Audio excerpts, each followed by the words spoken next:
दोस्तों नमस्कार।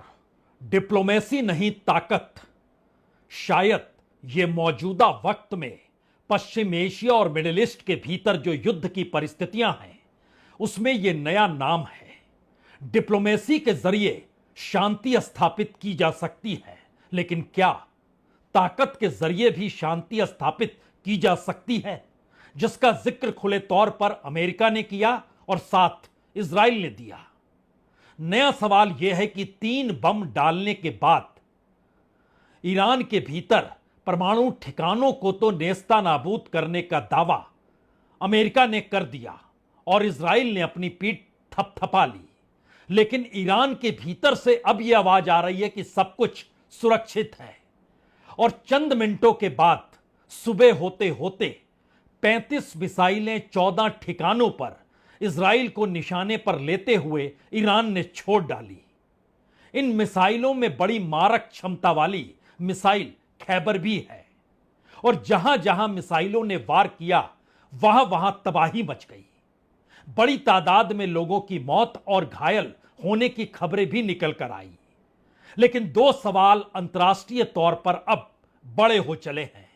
क्या दुनिया में कोई अंतर्राष्ट्रीय कानून या अंतर्राष्ट्रीय संगठन मायने नहीं रखता है? वो यूनाइटेड नेशन हो या फिर परमाणु हथियारों पर नियंत्रण रखने वाली ऑर्गेनाइजेशन ही क्यों ना हो। अंतर्राष्ट्रीय कूटनीति में क्या अमेरिका युद्ध के आश्रय शांति स्थापित जो करने का ऐलान कर रहा है, उसमें क्या ईरान अब शांत रहेगा? क्योंकि ईरान के भीतर की हलचल बहुत साफ तौर पर बतला रही है कि देश एकजुट हो गया और दुनिया भर के इस्लामिक देश हो या फिर अंतर्राष्ट्रीय कानून के मातहत चलने वाले देशों की कतार हो, सभी के सामने एक ही सवाल है। अमेरिका अगर 2 हफ्तों का जिक्र करके उसे 2 दिन में तब्दील कर देता है और जितनी बड़ी तादाद में वो हमला एक साथ करता है और उसके बाद इजराइल एक झटके में खड़े होकर कहता है अब इतिहास बदल जाएगा, और इतिहास बदलने का मतलब मानचित्र को बदलना होता है, तो फिर ईरान की तरफ से यह आवाज सुबह ही आ गई और ईरान के सुप्रीम लीडर खामेनेई ने खुले तौर पर यह ऐलान कर दिया कि दरअसल अब हमारे निशाने पर अमेरिकी सैन्य अड्डे होंगे। अमेरिकी सैन्य अड्डे जो पश्चिम एशिया के देशों में तैनात हैं, खाड़ी के देशों में तैनात हैं, और अगर वहां पर मिसाइलें गिरनी शुरू हो गई तो फिर अमेरिका क्या करेगा? और क्या इस दौर में जब अमेरिकी राष्ट्रपति युद्ध में कूद चुके हैं और वो जानते हैं कि सिर्फ एक बार हमले से बात बनेगी नहीं, और यह भी जानते हैं कि अब उनके सैन्य अड्डे निशाने पर आएंगे, तो फिर यह रास्ता एक बड़े युद्ध की दिशा में जा तो रहा है, लेकिन जो रिएक्शन ईरान की तरफ से 35 मिसाइलों को दागने के साथ और उसमें खैबर मिसाइल को भी शामिल किया गया। खैबर मिसाइल पहली बार उपयोग में लाया गया और इसका बकायदा प्रदर्शन ईरान की मिलिट्री ने किया और यह कहकर किया कि दरअसल इसकी मारक क्षमता को आप समझ लीजिए, और उसका एक पूरा वीडियो बनाया गया उसको छोड़ने से पहले, और दिखलाया और बतलाया गया कमेंट्री के जरिए कि दरअसल किस तरीके से ईरान इजराइल को अब ध्वस्त करेगा और अमेरिकी सैन्य अड्डों पर निशाना साधेगा। जिस खैबर का हम जिक्र कर रहे हैं, उस खैबर मिसाइल को छोड़ने से पहले उस इलाके में क्या स्थिति थी और मिसाइल किस तर्ज पर छोड़ी जा रही थी, उसका दृश्य देखने से पहले एक क्षण के लिए यह जरूर जान लीजिए कि असल में खैबर 2000 किलोमीटर की रेंज का है। यह लगभग 13 मीटर लंबा है। इसका जो पेलोड है वो तकरीबन 1500 किलोग्राम का है। इसका जो डायमीटर है वो तकरीबन 1.5 मीटर का है, और उसके रेंज में इतनी बड़ी तादाद में इजराइल का हिस्सा आता है जिसका असर दिखाई देने लग गया। लेकिन हमें लगता है आज सुबह जब ईरान ने इस खैबर मिसाइल को छोड़ा, उस वक्त ईरान मिलिट्री द्वारा जारी किए गए इस वीडियो को पहले देख लीजिए।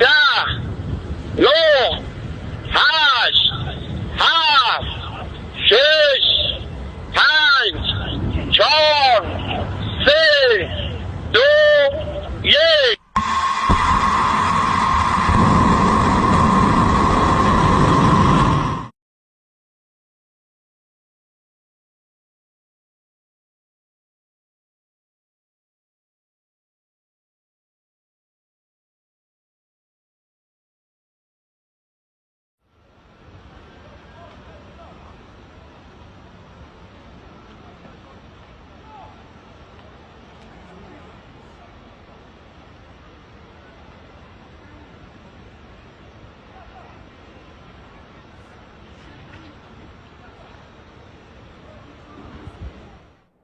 एक साथ 3 दर्जन से ज्यादा मिसाइलों को दागना, निशाने पर इजराइल के 14 शहरों को लेना, उसमें तेल अवीव भी है और हाइफा भी है।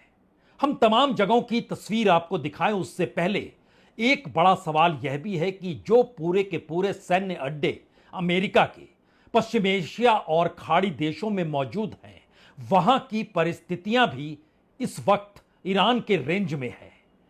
और खामेनेई जो ईरान के सुप्रीम लीडर हैं, उन्होंने खुले तौर पर ना सिर्फ ऐलान किया बल्कि मिलिट्री के जरिए एक मैप जारी किया गया और उसमें जानकारी दी गई कि सैन्य अड्डे कहां कहां पर हैं और ये किस तरीके से किन मिसाइलों के दायरे में यानी ईरान के दायरे में यह आते हैं।